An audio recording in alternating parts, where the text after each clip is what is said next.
Hey, welcome back to another episode of It's a Football Thing. As always, I'm your co-host, RJ, the Balanced Blue, joined by my fellow co-hosts, Rob the Red Devil, Scott the Very Happy Gooner, and we are joined by a very special guest, ladies and gentlemen.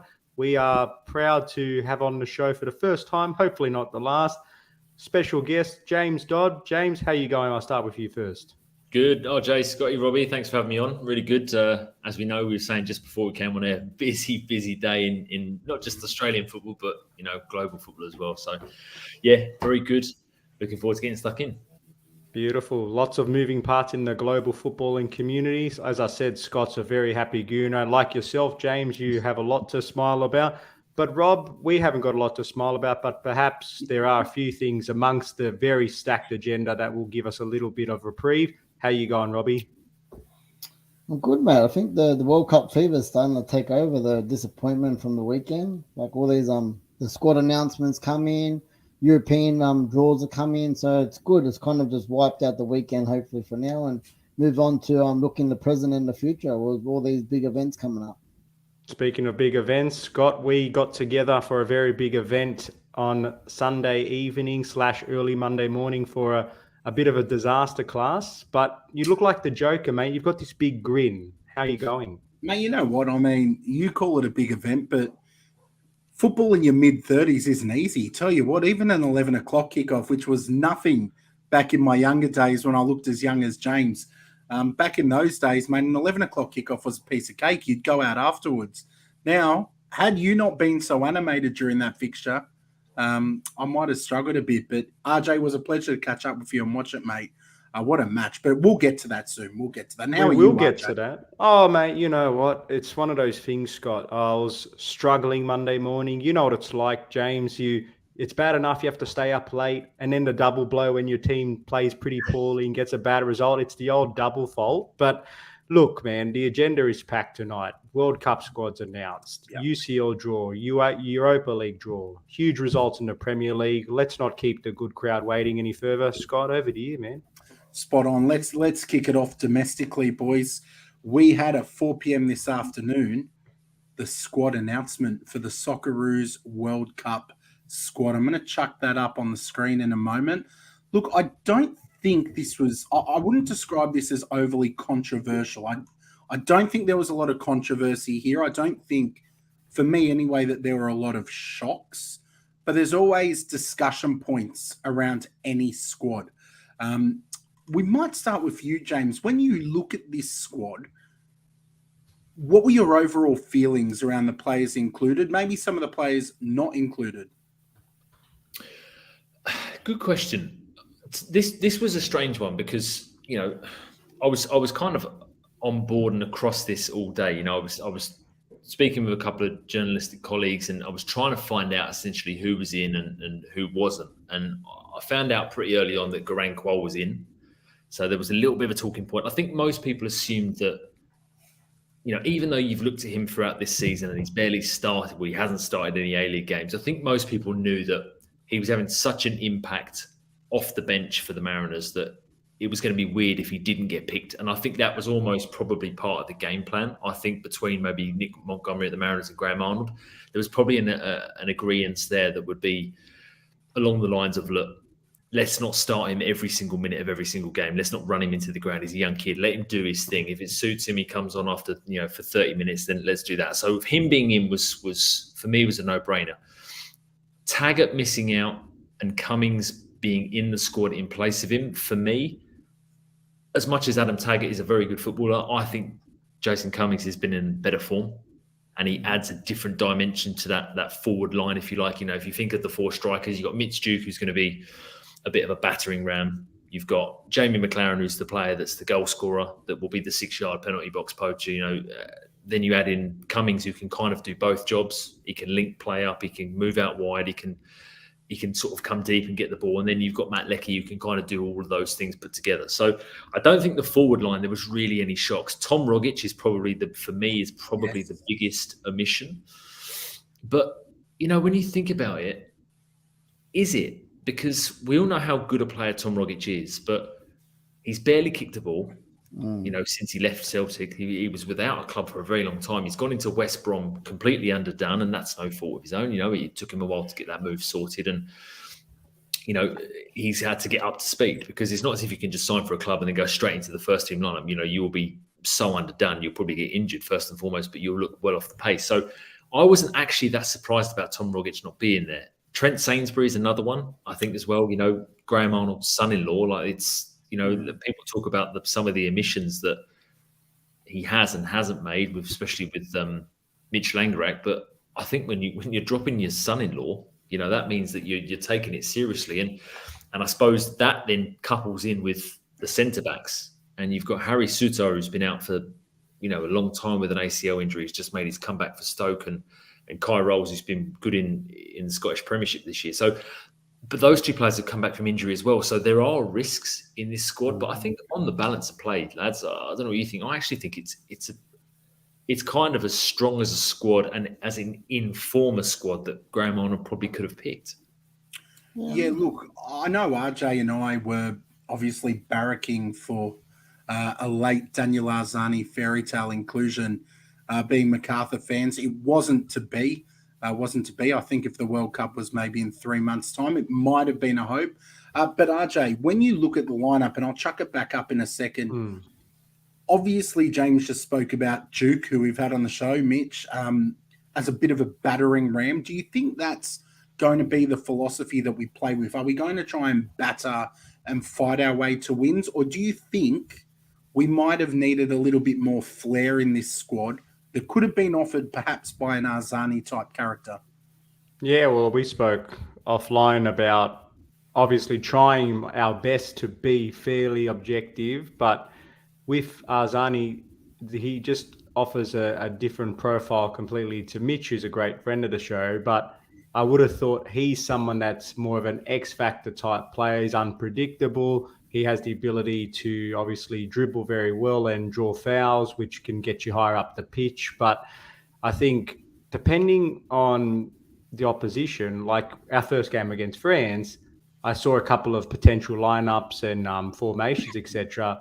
But when I suspect in reality what's going to happen is we're going to be pinned back quite a lot. It's going to be a lot of off the ball camping in our half, and we're just going to have to try to make the most of our limited opportunities when they come, because every team makes mistakes.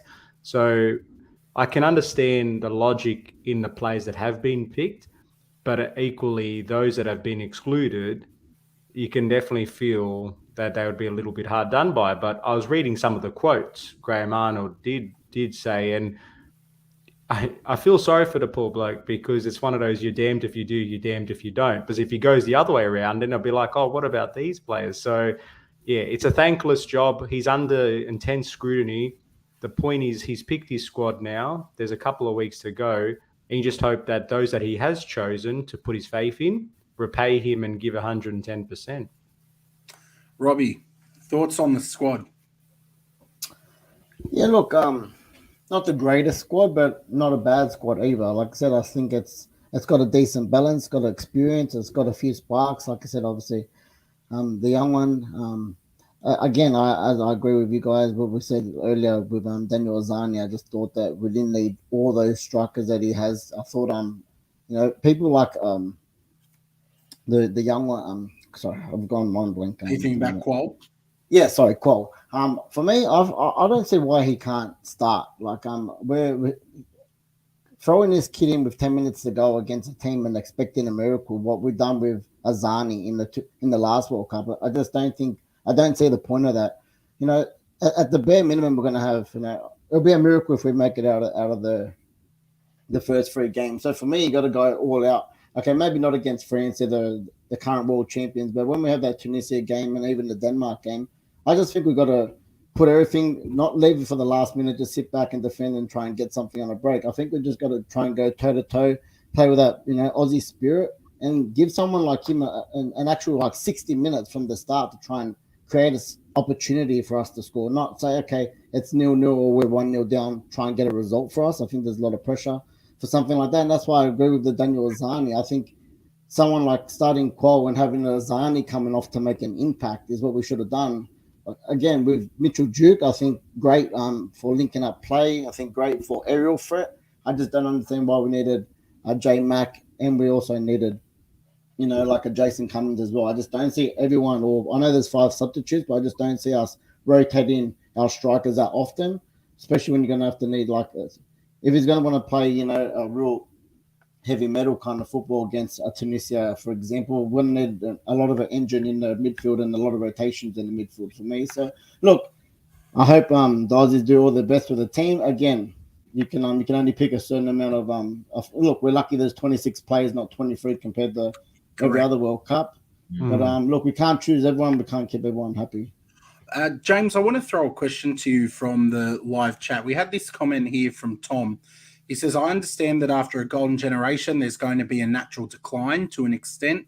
But if you look at the direction of the national team since then, it highlights the path the game has taken. I think you summed this up really well, James, when you said basically that it's as strong a squad as we could put out right now. Do you think that's a fair comment from Tom, or do you think maybe it's a little bit harsh? See, speaking as and I've got good experience of this because I've grown up watching the English national team that has had that golden generation, and then there was a drop off.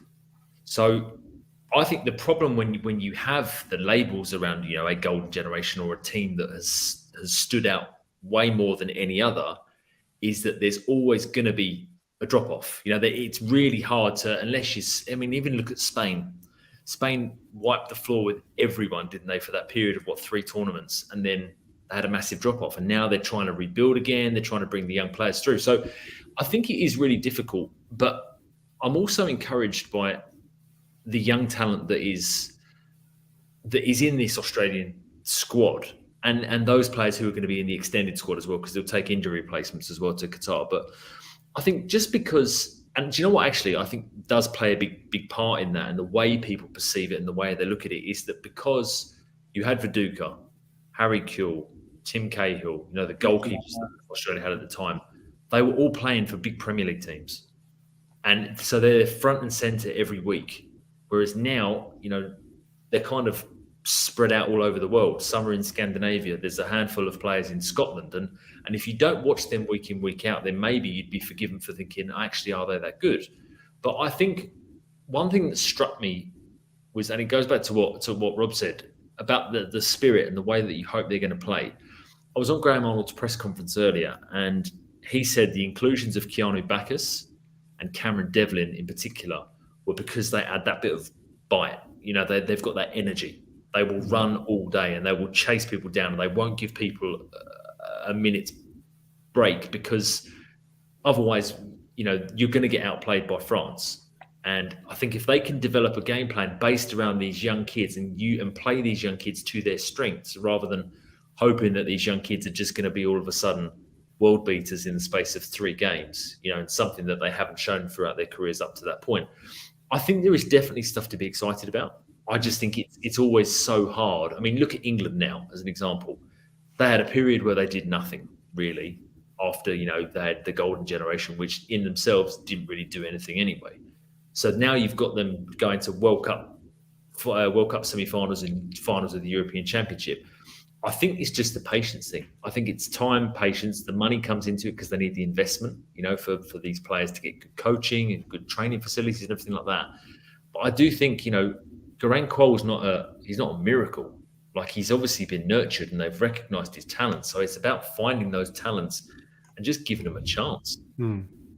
Spot on. And speaking of young talents, we did have a little bit of we'll call it a rigorous debate on this show about Christian Volpato. The quotes came out from Graham Arnold saying that he had been in contact with him. He practically told him that he was in the squad. Volpato wanted some time and then came back and declined the offer. Now, my beef in this has never at any point been with Christian Volpato, because as far as I'm concerned, and Robbie and I agreed on something which is rare, he made his call. I feel that he showed through his silence at times, through Snapchats that were leaked, that he really wanted to give making this Italian squad a red hot go. rightly or wrongly, he felt that the system had let him down here and he wanted to go and play as part of the Italian system. It was blown up here. There were people coming out making all sorts of comments that he should be in the squad, that he'd certainly not knock it back, and he has come and knocked it back. So for me, I was even talking to Nick Bucco about this earlier. He was saying you never know what could happen in the future, but for me, the book is closed now. We've invited someone to come play in the World Cup. He's politely declined. I wish him no ill will, and I wish him well trying to get into that Italian team. But for me, the book is shut. I would hope we're not going back to this guy in 4 years. As I said to someone, it's like someone asks you to go out on a date and you say, can you just give me a couple of weeks? I just want to see if the prettiest person in the class asks me to go first. The prettiest girl in the class says no, and then you go back to the other girl and say, you know what, yeah, let's go on that date. I don't think it's right. So for me, the book is closed on that. Wish him well, wish us well. Let's move on. RJ, where are you at? But the girl might mature in a few years' time, so it's not that binary. The point, I suppose, is I agree. It's an honour to play for your country of choice. He's made his decision. But I think the point Nick was making was he's a prodigy now. He's got some very ambitious targets of Italy one day. Italy might produce better players. By that point, he gets rejected there for whatever reason. And all of a sudden, his mind changes back. The question you've got to ask is, for Graham Arnold to be making that call at the 11th hour must show you the amount of respect and trust that they have in someone that's very much on the road.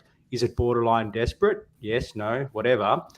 But they've obviously got some big raps on this guy who's got a very high ceiling. So it's a personal choice. He's made his decision. Let's hope that they leave him alone now. But more importantly, the squad just needs to focus on itself and put this distraction behind them. So they don't have time for this soap opera. Spot on, Robbie. Before we go to James for the final word on the squad and perhaps Pato, did you have anything you wanted to add, mate? No, look, I think you guys wrapped up well. I think I said before, as soon as all this fiasco came out, I seen where his allegiance was. I think he was always proud to go the Italian route. He felt let down by the Australian route. And look, said he's apparently today respectfully declined. And I think that's 100% book closed for me. I think he's got high hopes of Italy. And as I said before, to be even caught up for the under-20s in the Euro squad for the Italian, as an outsider in Australia, and that's pretty big on an Italian side. So they obviously see something in him as well. And, again, he's got Jose Mourinho as his manager. He's got Totti as his idol and his mentor and his, I think, even nearly a manager nearly at the same time. I think that he's got good connections to possibly, if he has the same quality, to continue to make the Italian squad one day. James, final thoughts on the squad, or perhaps Christian Volpato? Yeah, I think with Volpato, I think you've summed it up perfectly, gents, to be honest. I think, for Graham Arnold, he chased him 3 times in the last 24 hours to try and get an answer. So they obviously wanted him. I think Christian Volpato maybe showed his inexperience of maybe dealing with adult life decisions, because he's a young kid, and I think maybe if he'd have said it after the first phone call, thank you so much for chasing me, but I feel like I'm at this moment in my career, I feel like I really want to pursue Italy. I think Graham Arnold would have said, all right, fair enough. And maybe it is, but the fact if they've gone back for 3 phone calls, maybe it is a tough decision for Christian Volpato. Maybe he is not sure, but you get the impression that he fancies the sort of the glamour route. Maybe, I know he's got Italian heritage in his family, so maybe his parents are playing a part in that as well. Said, look, listen, you're here. This is your home now. I know you grew up in Australia, but how do you feel? I mean, just to take it back, I remember Mesut Ozil always said that he was half Turkish, half German. Yeah. And he said, my heart is split. And maybe that's the way Christian Volpato feels about it all. But, I guess the door probably is closed. And I think if you like to flip it the other way, if you look at the pride that someone like Jason Cummings has taken about being called up to play for Australia, I'm sure it was his goal to play for Scotland when he was younger, a bit like Harry Suter and a bit like Martin Boyle. But, when that opportunity doesn't come, the fact that you've got that heritage in your family and you get the opportunity to do it, all those 3 players jumped at the chance to play for the Socceroos. So there is a nice positive element to it. And maybe Christian Volpato might change his mind down the line. He might come back and say, look, I was wrong. I was a kid. I didn't handle it the best. But to wrap up the squad as a whole, I think there are definitely positives here. I think Graham Arnold was good in giving some clarity today as well, especially around the Mitch Langerak situation, because I think a lot of people were kind of outraged about that. I wasn't personally. I think it was always pretty nailed on that Matt Ryan was going to be number one. He's the captain, and I know he hasn't played as much as he would have liked, but if we're being honest, Matt Ryan didn't play that much last year and was probably the best player during the qualification campaign for the World Cup. So he's proven time and time again that he doesn't need to be playing 90 minutes every single week to start for his national team. But it's positive. I don't know about you guys. I feel like the World Cup fever is starting to ramp up a little bit now. It's starting to feel like it's real. You usually get to sort of a Aussie winter or a European summer and you think season's finished. There's a World Cup in 2 weeks. It's a bit odd that it's in winter, but yeah, it feels like it's starting to kick in now.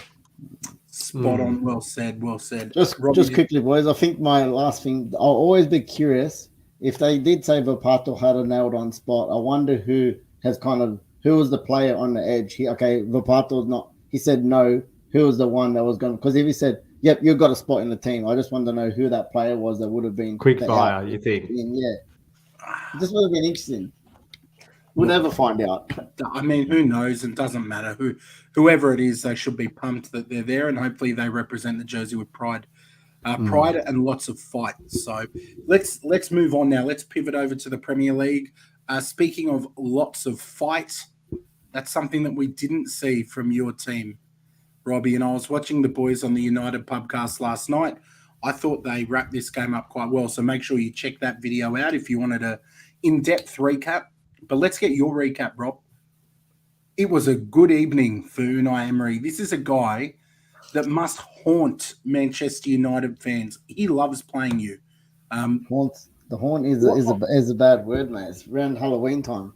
What happened?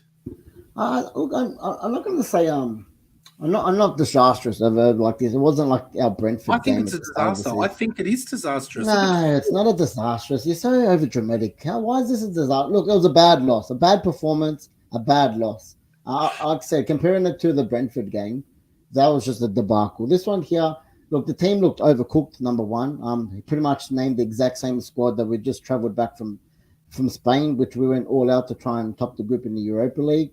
Come back. Obviously, Bruno Fernandes was suspended for this game, a massive loss now that we've obviously seen what we've played with without him. Again, we had quite a few injuries, as I said before, in the attacking sense. No Martial, he finally made the bench this week, had 20 minutes at the end of the game. No Anthony, Sancho ill again, so we're really slight up front. Obviously, had to start Garnacho off the left, young 18-year-old, Rashford out of position off the right. So, look, from the start, mate, even Donny van de Beek playing as a number 10, mate, his first start in nearly a year in the Premier League, it didn't give me no confidence as soon as I seen that lineup. And look, again, what Eric said, first time, look, I'm going to throw a bit of the manager bounce in there too, but as Ten Hag said, we didn't know what to expect. He came in, he was basing all his tactics off what happened with the Stevie G team. This is just a walk into the unknown kind of thing. We didn't know what team he was going to select, what tactics, what formation. They were up for it, mate. Like I said, the manager bounce was definitely up for it. We were really poor. They took advantage of it early on. The game was dead by 10 minutes. And when you're 2-0 down at the 10-minute mark, it's a chasing game for the rest of the time. We pulled one back with a bit of luck before halftime with Luke Shaw deflected goal. I thought, from then we could have obviously gone into halftime 2-1 down and had a big half. What did we do? Concede within the first 10 minutes of the second half. For me, the game was dead there. I just couldn't see the way we were playing, and it wasn't happening for us. And yeah, they were up for the game, mate. For me, this is definitely it's a speed hunt because our performances under Ten Hag in the last month and a half have been really positive. But look, everyone keeps forgetting straight away. They're being very reactionary. This is our first season, our first couple months. We've expected worse. So the top six that we've beat this year and the form we've been on lately, keeping clean sheets with our defense again. No Varane, so we had to have another duo change at the back there. It just didn't click this week. I'm confident we'll bounce back. Fair shout. Look, James, I want to come to you. It was only Aston Villa's fourth win of the season, And the fact that United were decimated surely would have helped. But what have you made of the change you've seen in Manchester United under Ten Hag? I've been impressed. I actually have, and I think it's very easy to judge, the club and the situation that he inherited, and the small factors that come with that. Cristiano Ronaldo being bigger than a small factor, he's a massive part in the. I think some of the positives, bear with me, but I think mainly the negatives that have surrounded United this year. But once you can see, for me, I think it's quite clear that they're on an upward trend. Right, they're getting better, and as Robbie said, they've got a mix and match defense again because of injuries and suspensions in the team, by and large. So he's having to remember, he's still having to juggle this team, a new squad of players in the early stages of a season. It's not as if we've played like 25, 30 games in the Premier League and they're still having these patchy results. They're doing well. They're playing better. You can see the style that he wants to implement. They're starting to get to grips with it. It's starting to become more regular. I think United's performances under Erik ten Hag. I mean, the Real Sociedad game, they battered Real Sociedad in that game, and they were very good. It was only unfortunate the way the group panned out that they finished second. So I think, for me, I think they're looking good. And, I like every team. They're going to suffer results like Chelsea under Graham Potter, right? We'll come on to that in a bit, I'm sure. But we're good. We're actually good, James. Potter's going well. But they're looking good, and then they might have, as Robbie said, a little speed bump. And then the character and the sign of a good team is always how they respond. And if they keep doing the things that Erik ten Hag wants them to do, then they'll probably improve. The Villa game was always going to be difficult. Unai Emery, I've been to Villa Park countless times through work, and that place is the atmosphere is rocking on a Sunday afternoon game in England. It's getting dark earlier now, so the floodlights were on. Brand new game for Unai Emery in charge. They were up for it. They feel like they've turned a page, getting rid of Steven Gerrard and bringing Unai Emery in. That was always going to be a tough game. And even if you take away the tactical element of it, the actual, the emotion around that football match was always going to be tough for Manchester United. So I looked at that game and I wasn't surprised that they didn't get a result. But for me, I'm, as someone who doesn't necessarily like to say it, because I grew up around a load of Man United fans, and in the early infancy when I was a Premier League fan, really getting into it during school and everything like that, it was Arsenal, Manchester United. So I've got a begrudging respect for United, and I do think they're getting better. They're definitely not going down on a trend. I think they're trending upwards.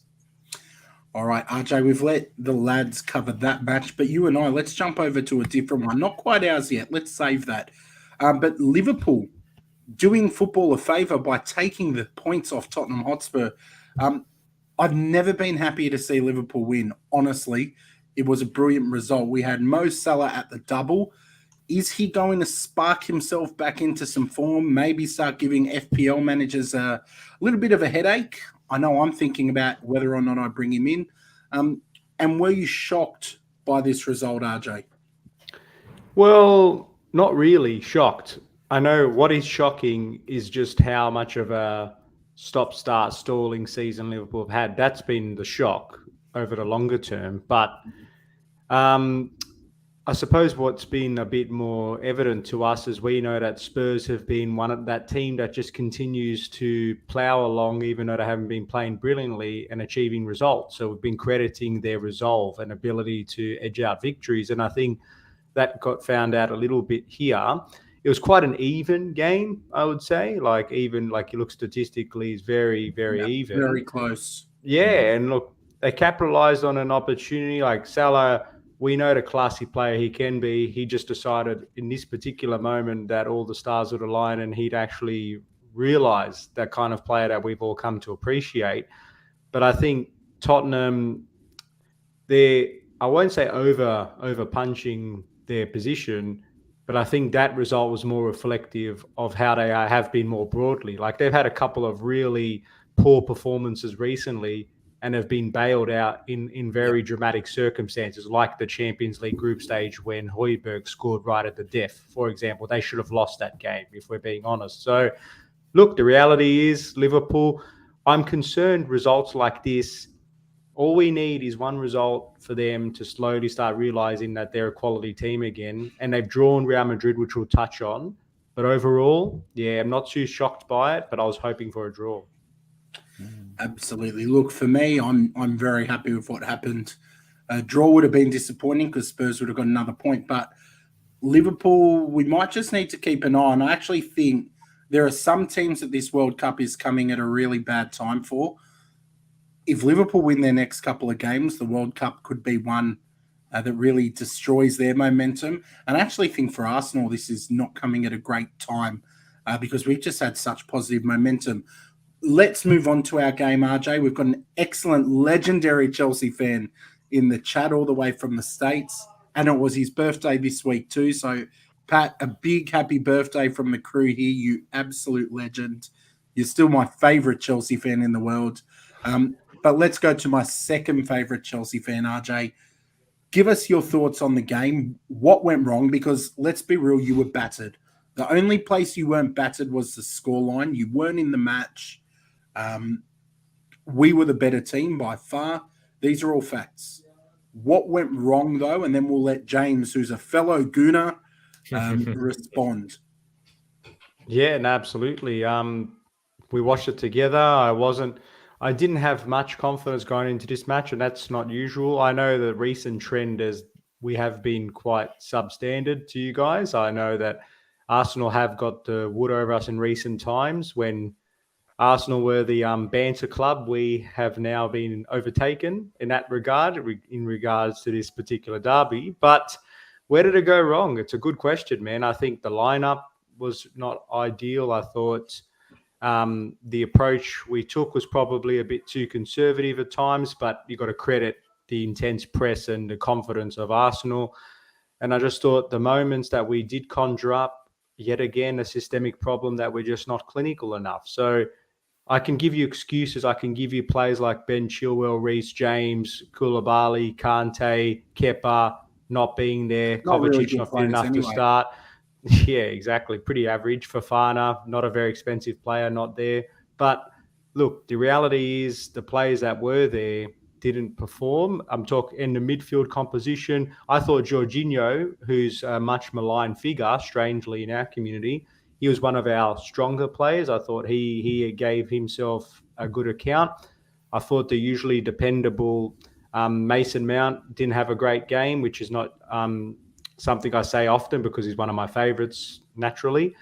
But I really felt that Loftus-Cheek was very quiet. Kai Havertz, again, super talented, silky German that doesn't know where he fits in the world of football at the moment. And two glorious opportunities to cut back, one of them to Aubameyang, the second one he just completely hit across the face of goal. In a game where you're being dominated by the opposition, those little moments matter. And the moment that you guys scored from was yet just another comical goal. Like, it came from a corner, we completely missed the ball 3 players, and it went in magically. So, mate, it was a comedy of errors. We lost 1-0. It could have been 2 or 3 if we're being honest, which I always am. But I think that just reflects where the two clubs are at. Arsenal, loyal.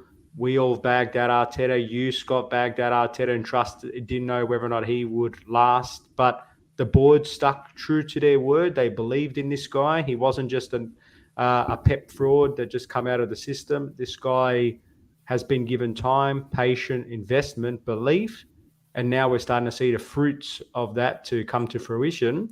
On the other hand, the poison chalice at Chelsea, new club, Thomas Tuchel, Champions League winner, struggled for the last 12 months, sacked midpoint of the season, brought a guy in, very little time to work with as part of a longer-term project, which doesn't sit well with Chelsea long-term. But now we as a fan base are stuck because we're used to chaos and trophies. We don't care how you get it done, just win. We don't want to wait. We want to win now. But we've been asked to buy into this long-term project, and it's going to be a rocky road. I'm more patient than the next Chelsea fan, but we ultimately need to see some form of progress. And the real stress test is progress doesn't have to be linear. You can have progress, but some games like the Arsenal game where it was bad, that's when you've got to really dig deep and just be able to ride it out, because you can't just you lose a game or two and see you later, get the next manager in. So yeah, tough times as a Chelsea fan, but mate, can't complain too much. We've won plenty over recent years. James, before you give your thoughts, I'm just going to change these windows here. Sorry, Robbie, but the Gooners are on top. We're on top of the ladder, on top of the stream. All right, boys, I'm going. Catch you later. Have a good one. The Arsenal boys are top of the league still. RJ, clip this for a couple of weeks' time. Just for now, we're on top. And I want to ask you, James, somewhere in your analysis of the game, I want you to give me your views, and Tom's asked in the live chat too, on whether or not it's too early to say that we're in a title race at Arsenal. So give us your views on the match.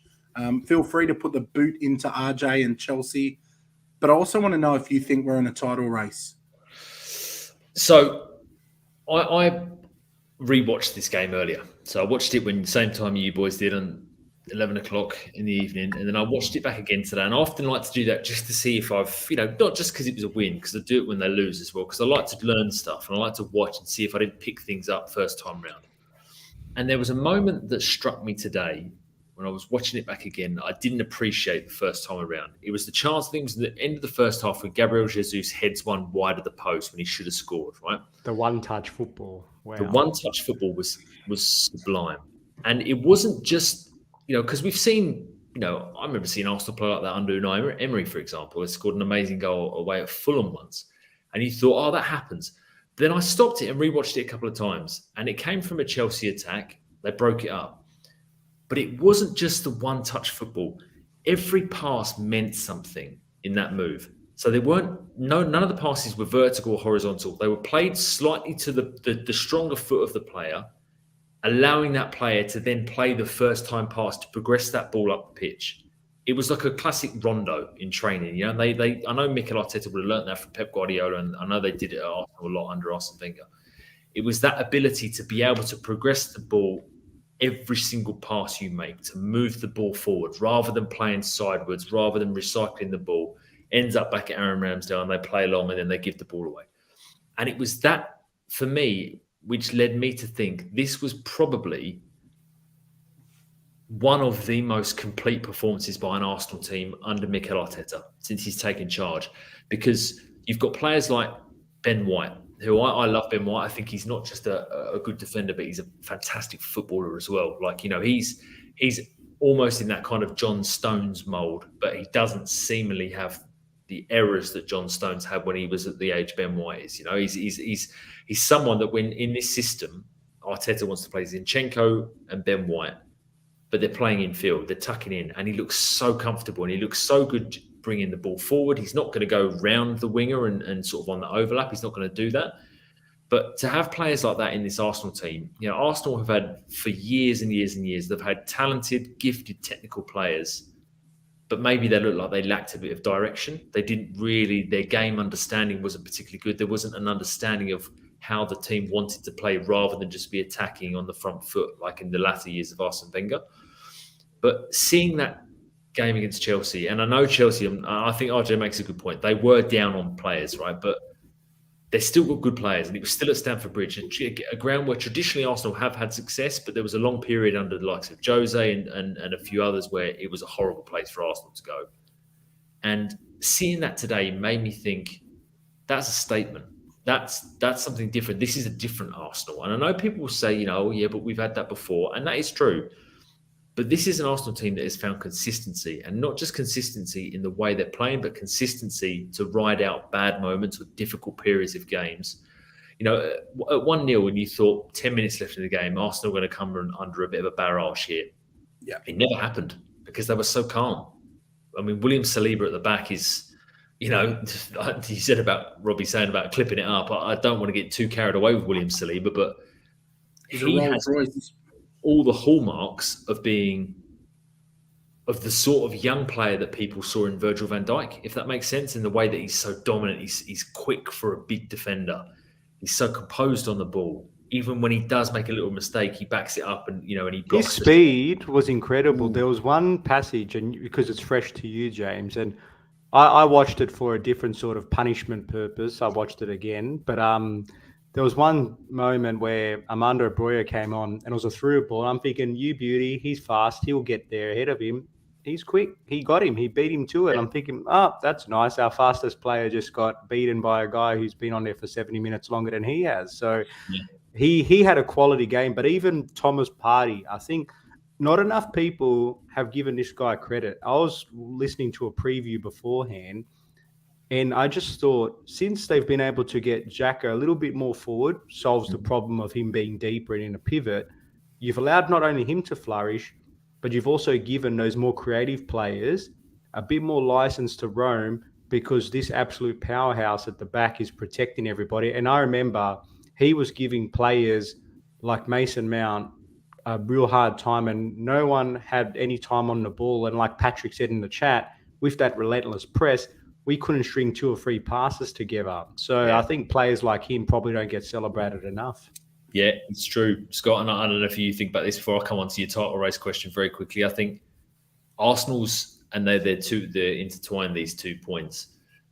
Arsenal absolutely are in a title race, and it's taken me 3 weeks to come to that conclusion. After you hit that 10-game mark, you don't really know. They had a good start. They had the blip away at Southampton. They bounced back. They've carried it on. They've started to juggle the Europa League fixtures because they knew they had to win that Zurich game. Into this game, they've got the result. They're playing well. I think Arsenal absolutely are in a title race. Whether or not they will win it, I don't think they will, just because I think Manchester City will pull away from it at some stage, just because they've got a goal scorer in Haaland who is, it's up to him how many goals he wants to score this season. The thing that Arsenal need to maintain is just whether they can get to January and outlast that World Cup period without having a bad injury, because Thomas Partey's injury record has been pretty bad since he's been at Arsenal. Gabriel Jesus is another one.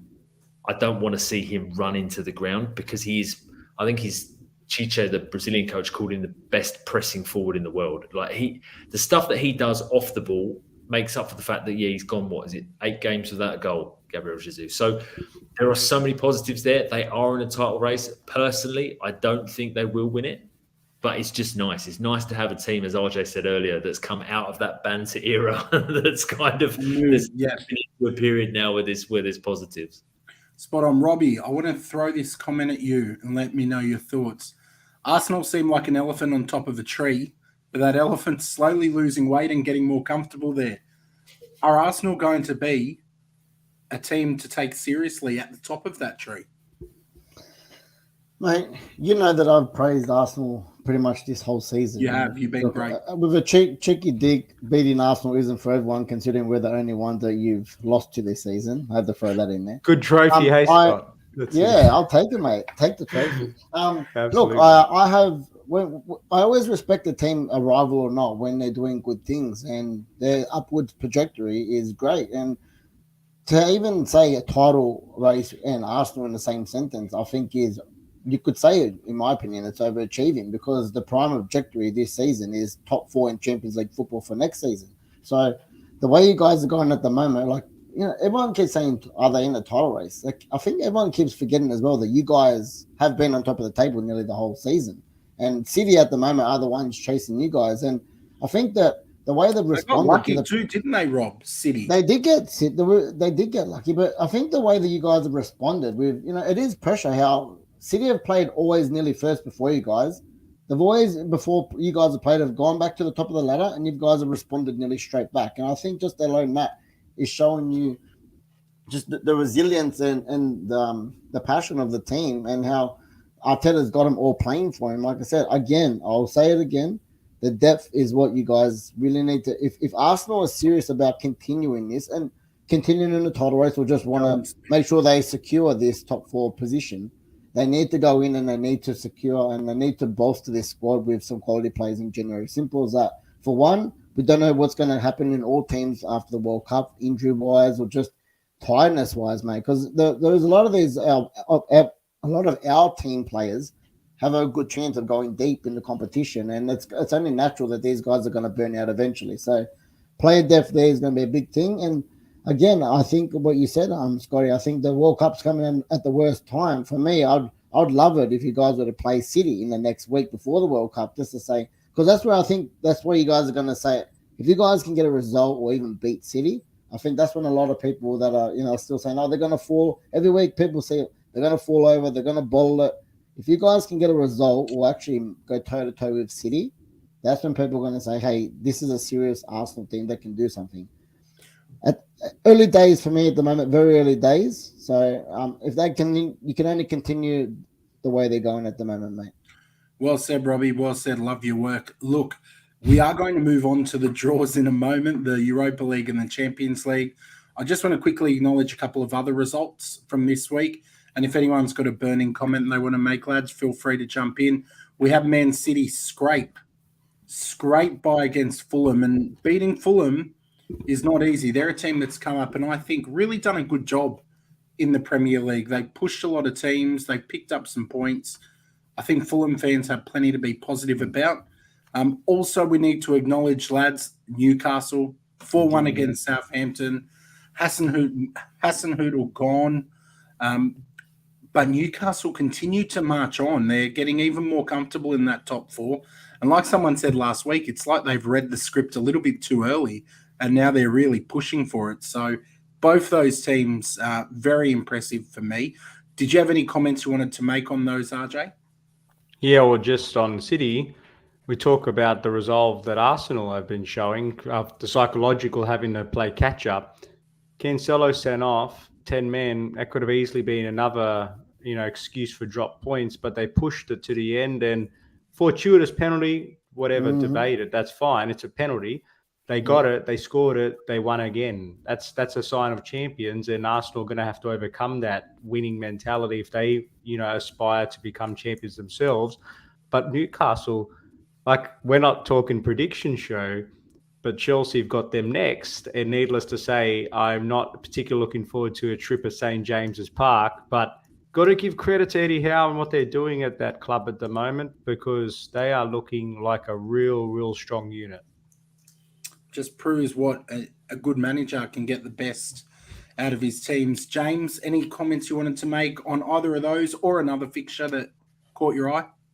Yeah, the Newcastle one. I think you covered it off well, fellas. I think there was a lot of bitterness towards Newcastle when the takeover was confirmed, and for rightly or wrongly, where that money comes from, and the way nobody likes it when the kind of. I mean, we had the top four, didn't we? And then we got the big six. And nobody likes it when that gets challenged, especially if one of your teams is in it, because you become at risk of falling out of it. But the job that Eddie Howe's done, I think it was a year to the day that he took over very, very recently. And, they're playing good football. The thing that I have a respect for Newcastle about the way they've approached it is that they haven't, apart from Alexander Isak, who cost them a lot of money, but obviously he's been injured and he hasn't really featured too much. I feel like they've done what Manchester City did when they first got the money that came in. Yep. They didn't go stupid straight away. They built players they bought players that were going to take them to level 2 before having, the 10-year plan of getting to Champions League finals and win the Premier League consistently. And I feel as though that's what Newcastle are in the process of doing at the moment. Miguel Almiron has been in unbelievable form. I'm sure fantasy Premier League managers that have got him over the moon at the moment because he's been playing so well. I think 7 goals in 7 games for him. But he was a player at one point that was on the outer, and they brought him in. I think he came in from MLS, and they weren't really sure after a while whether he showed glimpses of his talent, but they weren't sure if he was going to be good enough. But under a manager like Eddie Howe, they're playing a way that enables the creative players like Eddie Howe's teams have always done. They always want to play on the front foot. They weren't renowned for being good defensively, but attacking wise, they were pretty good. So Almiron's come to fruition. Callum Wilson's a player that's always been able to find goals. His biggest problem has been Callum Wilson. He's injured a lot. That's his biggest problem. And then you combine that with players like Alan Saint-Maximin. Bruno Guimaraes was a great signing. He's one of these players that a few years ago, if you remember, when Newcastle signed the likes of Yohan Cabaye. It was that sort of player that thought someone's going to pick him up. He's clearly a good player, and then Newcastle will be the club that pick him up, and then other teams go, oh, actually, yeah, he is very good. Maybe we can have a little punt, and it'll cost them double what Newcastle paid. But I think the way they are at the moment, there was always expectations, I think, within Newcastle that this year a Europa League finish was maybe where they were realistically targeting, and anything more than 7th would be a complete bonus. And when we talk about Arsenal being in the title race, I don't think it's outrageous to suggest that now we're very, very close to believing that maybe Newcastle are in a genuine race for the top 4. There we go. There we go. Straight from the legend that is James Dodd as well. Robbie, any comments, mate? No, look, you guys wrapped that up perfect. We've given nothing but praise to Newcastle as of late and Eddie Howe. I think they're just hitting the fast forward motion button. I think at the moment, I didn't expect this all to happen this quickly. But as James said, they haven't just got the money, thrown it out stupidly. I think they've got a plan, and they're just slowly building. And as I said, for me at the start of the season, I said if they can get a Conference League spot, that's an amazing achievement. And at the moment, sitting in 3rd, and really pushing some of us big boys. And they haven't got a whole lot of people going to the World Cup, or they might not be as affected as the big 6 in the World Cup time. So if they come back and continue, mate, again, the sky's the limit for them. Spot on. Down below, an update of our tipping competition. It's tightening up. It's getting very, very close at the top. RJ and Rob tied on 75. I think Rob might be ahead by one, because Daniel put an updated one. Did he? So.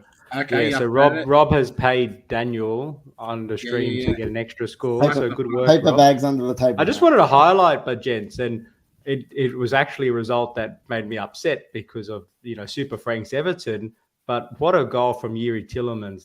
What a rocket! This guy, he's like Kovacic. They don't score often, but when they score, it's just watch it again 50 times and appreciate it. But what a goal that was! That's not tactical. You can't coach against that. But unbelievable finish. I'm not sure if you guys saw it. 100% seen it. Cracker. You showed me this actually when we were watching the game. What a goal. Yuri Tillemans has that in his locker, doesn't he? And who picks him up? Who picks him up in January? Because his contract's up at the end of the season. And Newcastle won him. Newcastle or Arsenal are my tips. I'd love us to reinforce the middle, James. I think it's an area where we could have a bit of danger, but there are some good comments in the chat that I wanted to quickly acknowledge. Daniel rightfully saying that Leeds-Bournemouth was a cracker of a match. Absolutely was. Too much celebrating. Yeah, that's right, mate. The celebration police, Richard Keys, is most displeased with the amount of celebrations. I don't know if you've seen it, James. I'll send it to you after the stream, but there's a parody account of Richard Keys called the Premier League Celebration Police, and they put out some phenomenal tweets. I showed it to RJ. But we've also got here Pat just giving some love for all the balanced and fair assessments of teams. Thank you for the support, Pat. We love your work. Lexac making an amateur mistake. I'm fuming. I just missed 10 minutes of the pod because of the eclipse and the cloud shafting. Mate, you don't need an eclipse. It's the IFT featuring James Pod. The fact that you even went and checked the eclipse out, that offended me a little bit. But we forgive you. And last one from Pat here. Had the privilege of seeing Almiron in Atlanta in the MLS Weekly. What a phenomenal player. Happy to see him be successful. He is one of those guys. You can just see it in his face. He just seems like a really happy dude. And you like seeing those players succeed. Now, something that made me quite happy was the draws for the Champions League and the Europa League especially. Let's start with Europe's premier competition, the one that everyone tunes in for, the Champions League. You thought I was going to go Europa, didn't you, Rob? But we had some big draws. I would have got up and walked away, mate, if you said that. Seriously, though. Look, let's not go through every single fixture because I'm conscious of time. But maybe, boys, if we all pick one each that we're looking forward to. Obviously, RJ, I know what yours will be, so you can kick us off.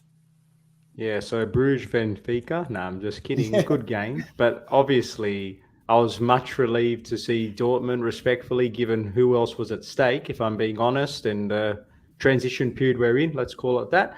Exciting game. Hopefully, it's at a time in which we continue our actually pretty good European form under Graham Potter. If we're being balanced, we've been quite good in the Champions League, so that's something to look forward to. Tough game. We know what Dortmund can offer. Hopefully that means I'll leave a lot of space for us and we exploit that and go on our merry way up to the quarters. But really, I think I'm just trying to gauge this week, well, the next week in general is going to be huge. Obviously, these take place in February and March. When pressed on it after the announcement was made, we've obviously all got to wait for the big World Cup fallout. But I dare say, influenced by recent results, we're going to be a fairly busy club in January. We're not going to go over the top because we're not going to pay over the odds under the new Bowley regime. But I dare say if we don't get some players back from injury and the prognosis is bad, we'll supplement our squad and that'll give us a better chance to overcome Dortmund. But yeah, some cracking matches I'm sure that you guys will touch over. Bear in mind, though, RJ, as well, the talent you can take for this competition is limited because some players will be cup-tied. So if you want to sign a player from any of the clubs on this screen, cup-tied if they've played. No such thing as some more Brighton players, I think we'll get. Trossard. What's that, Robbie? No such thing as cup-tied anymore. What if they got rid of it? When did they get rid of that? About a Terrible. year ago. Yeah. Amateur hour. I like it. I like it how it's not cup-tied anymore. But it's the pricing that will go up significantly because clubs will be desperate. So I think because of the new ownership, we don't have good old Roman bailing us out. So it'll be different, let's say. Robbie, which one of these matches, mate, are you looking forward to? Oh, look, the obvious one there is PSG Bayern. I think that's the blockbuster one that everyone's going to have eyes on. But look, a low-key match for me that I think is going to be an entertaining one, crazy enough, I think is going to be Milan-Tottenham. I'm actually going to – I'm looking – I think overall the whole Champions League this is the most balanced draw I've seen in years, to be honest. It's not, Man City normally draw, Wrexham, even though they're not even in the Champions League. They always get the easiest route all the time. I actually think Leipzig will give them – look, I think City will progress, but they're not a pushover Leipzig. And Cuckoo will knock them out, Rob. Yeah, look, I hope so. But look, I do think I'm even happy for someone like a Napoli, mate, because I think that both, like I said, domestically and in Europe, they've been one of the best teams in form and just attractive football. And normally they draw like a Real Madrid in around the 16. So I think it's a really nice that they got someone like a Frankfurt. Again, not an easy team, but someone I think they can advance past, and I'd like to see them go deep in the competition. Thanks, Rob. You just took half the fixtures, mate. The rule was pick a fixture that intrigues you. You went Frankfurt, you went Milan, Tottenham. You mentioned PSG Bayern. Make your mind up, mate. You reminded me of my wife. I'm the European correspondent, mate. So I'll take that. Dead set. James, sorry that Rob took every single fixture. Feel free to double up, mate. Which one are you looking forward to? Liverpool, Real Madrid, actually, is one of the only ones he didn't mention. So I'm looking forward to that one. But no, I've been to this game before. I've been to Anfield and I've been to it when it's been in Madrid as well, in my old working life. And yeah, there was something about, we saw Real Madrid's run to the Champions League final and winning it last year. The remontada, as they call it, the comeback. Thank God. That place is so electric for this competition. Even when the stadium's not completely finished yet in Madrid, it's still an unbelievable atmosphere. But this year, yesterday morning, or this morning, I should say, Real Madrid were beaten by Rayo Vallecano in La Liga, and it was an unbelievable game as well. And they're fallible. They are. You can get at Real Madrid. They've got this. They brought in Rudiger, for example, from Chelsea, who RJ will know better than most, and he hasn't really played that much for Madrid this year. He struggled to get into the team. They've got Vinicius and they've got Rodrigo, and obviously Benzema is the Ballon d'Or holder now, but they still look like a team that's just trying to get a little bit better, but they're not really sure how to do it. Like Modric and Kroos, they're talking about Toni Kroos maybe retiring at the end of the season. So that all combines with me to think maybe is this kind of last year's epic Champions League campaign that Real Madrid had, maybe that was kind of as good as it's going to get in the Champions League for a little while. And then you throw in a club like Liverpool, who we know that on their day can beat anyone. They've had a bad Premier League start to the season this year, but we know that when they turn it on, they can still outplay anybody, I reckon, for periods of a game. So I'm really looking forward to seeing Liverpool and Real Madrid in that one. I think Liverpool fans, given the way that the game is these days, guys, I don't think the home and away leg is as important as it used to be. Correct, yeah. But I think Liverpool probably would have wanted this game second at Anfield. But still, that's one for me. It'll be interesting, though, isn't it? Because with Real Madrid, I agree. Like they're pretty much a team in transition because a lot of the old guard, particularly in the midfield, it's almost like last year's final was the curtain call for them. But what I respect Real Madrid is that they bought Will to find some replacements, like obviously Camavinga, Chouameni, who I was wanted us to get, and we decided to go for Saul, which went really well. But I mean, I think they've done very well to once the likes of Modric and Kroos go, if they can blend these talented players in, they've just then set themselves up for another period of dominance in that midfield. So it's going to be interesting, to be honest. Look, for me, Milan Spurs is the match I'm looking forward to. I've been from afar. Vibes. I wouldn't say following, but I've been keeping an eye on Milan in the Serie A, and I actually don't mind the way they play. I'm looking forward, of course, my man Giroud.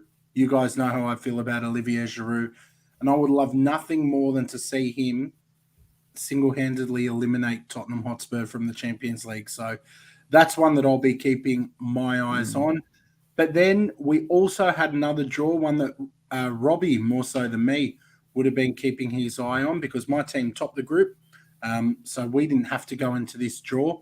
But Robbie, it had to be Manchester United, Barcelona. I think all the other teams in this competition were sitting either at home or in the draw and just rubbing their hands together because no matter what the result, a really good team is getting knocked out of the Europa League. What was your reaction to this draw? Oh, look, if you want to know my actual words, I probably can't say it here, but just so predictable. And look, if it's not a scared thing at all, because everyone that knows me, I'm not a fan of. I'll give you both average, mate. Pike down, mate. Pike down. No, look, it's not the Barcelona. Look, you look at that, and it's pretty much a champion. It's in the wrong draw, mate. It should be. This is a Champions League. Had two big traditional clubs finding it out this early in the second division of the European elite competitions. But for me, I do not like La Liga teams. I've never been a fan of Spanish teams. I don't like the whole dark arts, the stop start. And we just, United in the last 5 years, I feel like every single European competition, we get Sevilla, we get Villarreal, we get Atletico, now we got Barcelona again. Like every single tournament, we just get Spanish. And I'm just bored of it. I honestly would have taken anyone else there just for something different. But look, we've got Barcelona. Again, we're playing there at home first, which I prefer to be back at Old Trafford for the second leg. Big loss for us. Lisandro Martinez will be out in the first game, so that's, obviously it's far away, but I am nervous about that.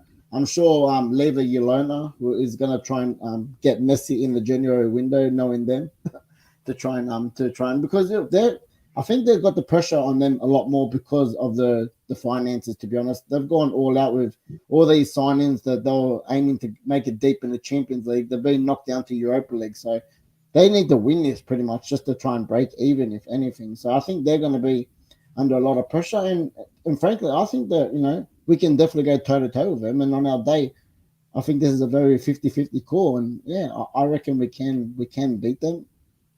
They've got a lot of quality, but again, home and away, it's going to be very close, especially with no double goals kind of thing with their ways anymore. I think it's going to be a very close encounter. But again, I would have preferred to have held this later on, maybe in the semi-finals. But I think this is also positive. If we lose this game, I think it's definitely going to be all guns blazing for that top four, because there's going to be obviously no other way to the Champions League for us. But if we make it through Barcelona, again, one of the big boys eliminated, and I think that's going to give us the confidence to go deep in the competition. Fair shout. James, any of these catch your eye, or any thoughts on Barca Man United? Yeah, I think Robbie summed up that contest really nicely, actually. I think with Barcelona, this is so important for them, and that shows you actually the mess that they're in and how far they've fallen. We've been so used to growing up watching Barcelona with arguably, some of the best teams that have probably ever played football. And now you look at them where they're literally selling their TV rights for the next 25 years or whatever it is, a portion of it, just to get money in now so that they can actually try and sign Christensen on a free from Chelsea. That's the state that they're in. So seeing that game, it's still a blockbuster. it will still be a sellout at both stadiums. I think Manchester United will still be. For me, I actually think Manchester United might be favourite for this game.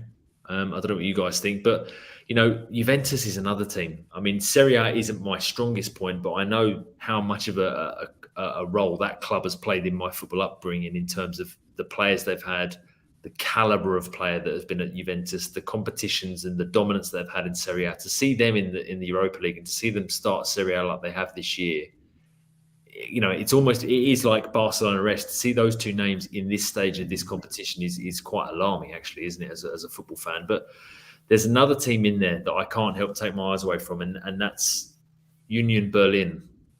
This team That'd be amazing.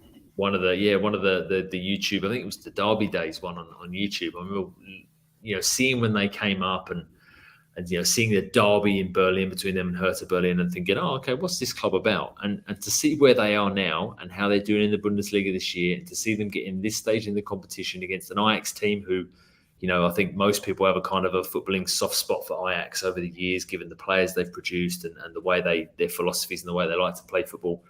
I think that might be, we always talk about the hipsters' choice. I think Ajax, Union Berlin might be the kind of the football hipsters' choice for this one. There you go. RJ, you're a bit of a hipster, mate. What's your choice?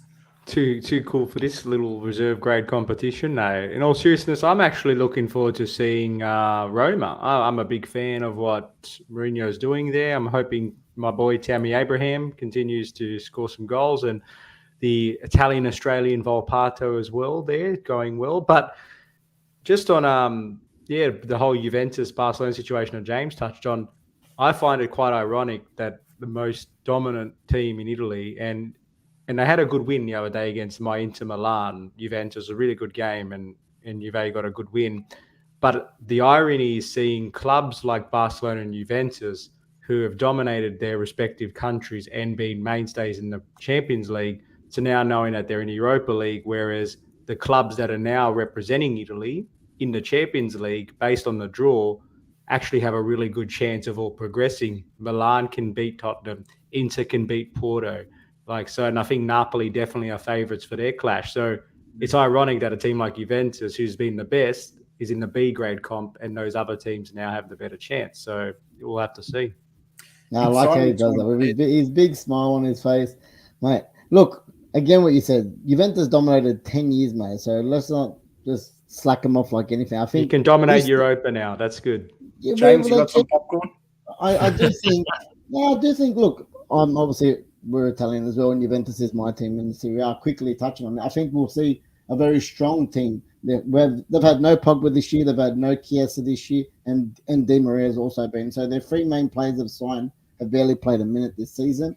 I do think all of them will be fit and I think they will take this competition. They'll go deep in this competition. I really think they will go deep. I hope so. They might said Dusan Vlahovic is the top striker as well. They bought him 70 million goal scoring machine. Once he gets Pogba's quality and again, we all know Chiesa what a finisher his young talent he is. I do think that they'll definitely pick up the game, and for how bad their season is, they're sitting 1 point outside the top four. So let's not just it's early days at the moment. You know what's very remarkable, guys, very quickly as well, is that all the talk of that European Super League, two of the biggest players in this were Juventus and Barcelona. And now to see them drop into the Europa League, this is only going to accelerate their talks to try and make sure this sort of stuff doesn't happen again. And we're all against that here, mate. Just for the record, we are fully against that Super League. So look, even as a Juventus fan, I'm glad that we don't want no Super League, man. That's my opinion anyway. You do have to almost look at it with a bit of skepticism that those two juggernauts, and they are juggernauts, are the ones pushing this, but it's not the English clubs pushing this. It almost makes you think that it's really financially motivated and it's about them just gaining more money because the EPL is so dominant in terms of the money they get for their broadcasting rights, sponsorships, in the transfer market, you name it. So if you ever wanted to see the motivation, just look at the clubs doing it. I mean, again, this Barcelona club is one that's in the last transfer window started selling pieces of their soul to get a player in. So I think that shows you and tells you all you need to know. about who's pushing the Super League and their motivation. It sure as heck isn't for us. But look, we have had James here for an hour and 10 minutes. We did promise him we'd keep it short, but you know what? We can tell he's having a good time. And James, would you mind sticking around for maybe 5 more minutes of some quick fires? Of course, mate. Let's do it. You look pumped. Right, I've got my quick fires ready, boys. These are just quick questions.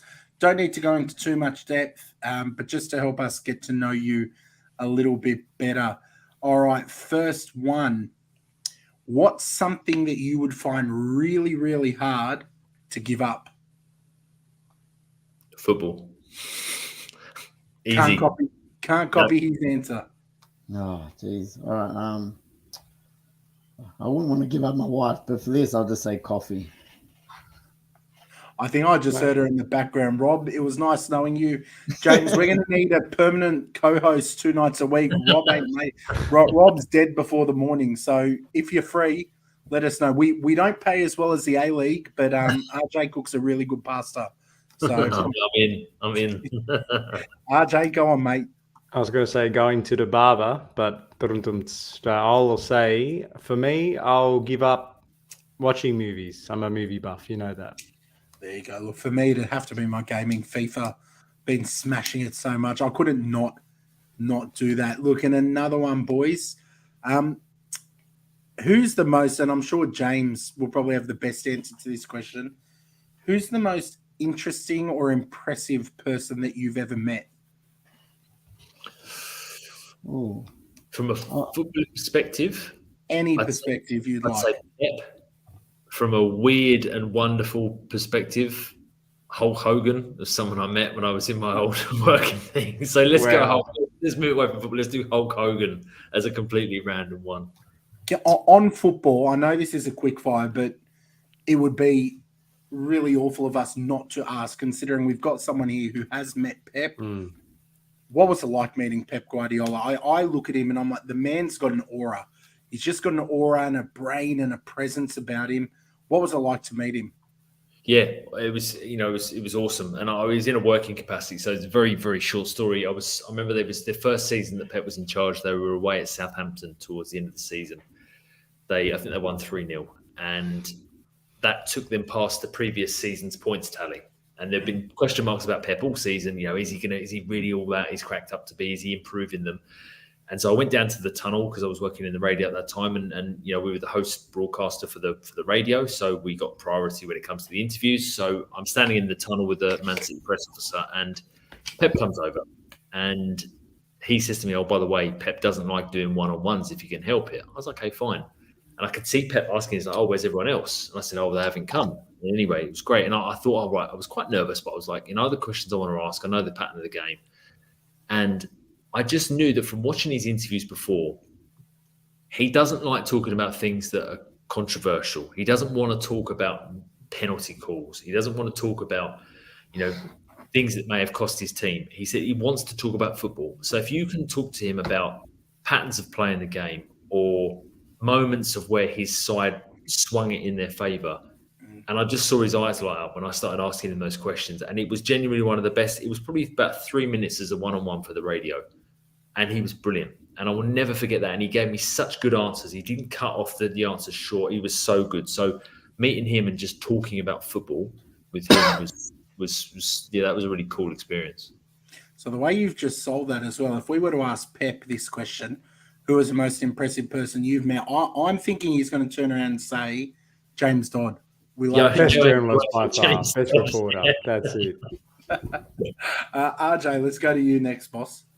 Yeah, so I don't know. Obviously, there's a couple of cool people. Obviously, got to meet Tony Mount, which is obviously that's one of them. But just because Rob thought he'd be very edgy and get ahead of me, so I'll say who else I thought. Actually, think from a rugby league standpoint, because I'm a big rugby league fan. I used to meet up with him quite often, and he's a wealth of knowledge. Ben Eichen. So it was a really close contact, good friend. I still speak to him, and he's Bronco CEO now. But yeah, he's just a really down-to-earth kind of guy, and just a wealth of wisdom from a rugby league point of view, which I love as well as football. Robbie? Yeah, look, on the big global thing with a selfie and stuff like that, probably Andrea Pirlo and obviously the United boys I've seen in Melbourne. But someone I got to actually meet with that was pretty high profile and have a conversation with, Edgar Davids, which was really interesting to talk to. Yeah, they're mine. Easy. Look, for me, I'm going to keep that rugby league theme happening. I'm saying this person because I got to have a really good conversation with them about football and life. I would say Wayne Bennett. I met him about 12 years ago at a work function. He was the keynote speaker, and we just got chatting. And he was just a really, really nice fella. He can come across as quite gruff and maybe a bit grumpy, but he's got a really wise way of thinking. So he really impressed me. They're my two quick fires. I don't know if you boys have any. Yeah, Robbie, you go first. Have we got time for some quick triv, boys, or not? Yeah, maybe we'll just do one. One. It's only one, but it's a bit of a big one. All right. Name the Golden Boot winners from the last 5 World Cups. Oh, God. Jeez. So we'll go quick to, obviously, 2002 was the Korea-Japan World Cup. Is that Ronaldo, Nazario? Yep. Ronaldo 9, 8 goals. 2006. Man. He's German. I'll give him a clue. Podolski? No. No, closer. A closer, yeah. Closer on 6 goals. Yeah, I knew it was a German. They didn't win that World Cup, did they? No. We know who won that one. 2010, there was actually 4. I'll give you 2. Forlan and Muller were 2. Can you name the other 2? One was Dutch. And Percy? Schneider. No. And the last one was a World Cup winner in Spain. David Villa? Yep, correct. 2 more boys. 2014. This should be an easy one. Who for? Colombia. That should give it away. Oh, James. Rodriguez. Yeah. Yeah. And the last World Cup, who was the top goal scorer? Mbappe? No. Harry Kane. It was Harry Kane. Yeah. Must have been a lot of penalties. No, Yeah. Kidding. All right, RJ, let's do your one and let's wrap this Very up. quickly, guys. Is this a football thing? I saw a headline today about Elise, so the Crystal Palace young striker or midfielder, whatever you want to call him. Interview, very brief. And someone put out a thing saying, oh, perfect interview. Then a journalist came out and said, oh, don't like when players do this. Basically, his interview was very short, sharp answers. How was your goal? Very good, sort of thing. Is it a football thing when players keep their answers short and sharp? James's answer will be good for this. Bit of a biased view, perhaps, but I want to hear it. I think James first, then, yeah. I think it. I don't have a problem with it because as a journo and as a reporter, I think you need to go in and. One thing that bugs me is when people ask questions that aren't questions. They just do a statement. Like that. It's a statement, and then you expect them to respond to the back. If you can line up, it's easy to ask questions. It's also easy to listen to the answer and then get them to elaborate on it. So I think if they are short and sharp, it might be for 2 reasons. It might be that he's really not confident in giving interviews. He's quite young, Elise. Or it might be that he's just got a bit of an attitude, a bit of a swagger about him, and he thinks it's either kind of funny or he just doesn't want to do it. So I think there are ways around it. And listen, he probably won't get put up for interviews anymore. To be honest, they'll probably limit the amount of stuff he does after the game, the club. But I personally don't have a massive problem with it, no. I'm with James. It doesn't bother me too much. I just felt awkward for the reporter, that's all, because he's trying to say, so talk us through your goal. Oh, yeah, it was good. It's like, give him a little bit more. But anyway, take your point. And last one, being a true shows movie kind of guy, something you're looking forward to, a show movie that's coming up.